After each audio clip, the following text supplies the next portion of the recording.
Sir నేను గట్ల Kamalakar special TTC state president. నేను మామనార్ జిల్లా కల్వాకుర్తి మాది. గతంలో ఎన్నిసార్లు ప్రజావాణిలో మేము మా సమస్య గురించి మేము సార్ వాళ్ళకు ఆఫీసులకు విద్యాశాఖ వాళ్ళకు విన్నవించినాము. వాళ్ళు కేవలం ఒక మెసేజ్ మాత్రమే పంపిస్తున్నారు, మీరు అప్లికేషన్ ఇచ్చిరని. మాకు అప్పట్లో రాజశేఖర రెడ్డి ఉన్నప్పుడు మాకు 98 వాళ్ళకు 85 వాళ్ళకు రాజ్యలక్ష్మి మేడము విద్యాశాఖ ఉండే ఇస్తామని పేపర్ స్టేట్మెంట్ ఇచ్చిర్రు మాకు. మేము పోయి కలిసినాం. చూద్దాం అనేది ఇంకా అంటే 2009 అనుకోకుండా రాజశేఖర రెడ్డి గారు చనిపోయారు. తర్వాత తెలంగాణ ఉద్యమము బాగానే అవుతున్నది. అప్పుడు కేసీఆర్ సార్ను కలిసినాము.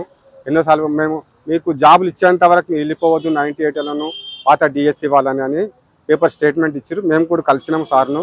కలిసి కూడా ఇస్తామని చెప్పారు. ఇంకా రాజకీయ ఒత్తిడి వలన ఏమైందో మాకు తెలియదు సార్. మాకు 2012 నుంచి మేము ఎన్నోసార్లు సార్ను కలిసినాం. మేము మా సమస్యను విన్నవించినాం. మేము అయినా మీరు చేస్తాం, ఉద్యమంలో ఉన్నారు మీరు, మాకు తెలంగాణ బిడ్డలే అదని చెప్పి 10 ఏళ్ళు మమ్మల్ని గేటు పక్కకు కూడా రానియలేదు సార్. మేము ఎన్నోసార్లు మేము విద్యాశాఖ మంత్రి గారిని, జగదీశ్వర్ రెడ్డి గారిని, మన కడియం సిఆర్ గారిని కలిసినాం, విన్నవించినాం. ఇస్తాము అనే చెప్తున్నారు సార్. మాకు ఇంతవరకు మాకు ఏమి ఇవ్వలేదు. తర్వాత ఎలక్షన్లు అయినాక ఇంకా మా సమస్యల మీద మేము పోరాడుకుంటూ మేము కాంగ్రెస్ గవర్నమెంట్కి మేము సపోర్ట్ చేసినాము. మేము చేసినాక కూడా ఈ ప్రజావాణి పెట్టినాక కూడా సార్ వాళ్ళకు చిన్నారెడ్డి సార్ వాళ్ళు కలిసినాం. మేము మన దేవయాన్ మేడం గారికి కలిసినాము, రాజకీయ నాయకులు కలిసినాము. కాకపోతే వాళ్ళు అప్లికేషన్ తీసుకుంటున్నారు, ఆఫీస్కి రమ్మంటున్నారు. పోయినప్పుడు కలుస్తున్నాము, ఎవరో ఒకరు ఉంటలేరు.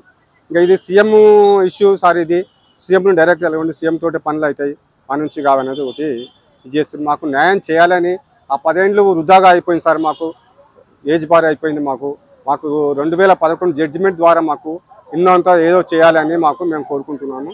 మీకంటే ధన్యవాదాలు. మాకు జాబ్లు ఇవ్వాలని కోరుకుంటున్నాను సార్. Thank you sir.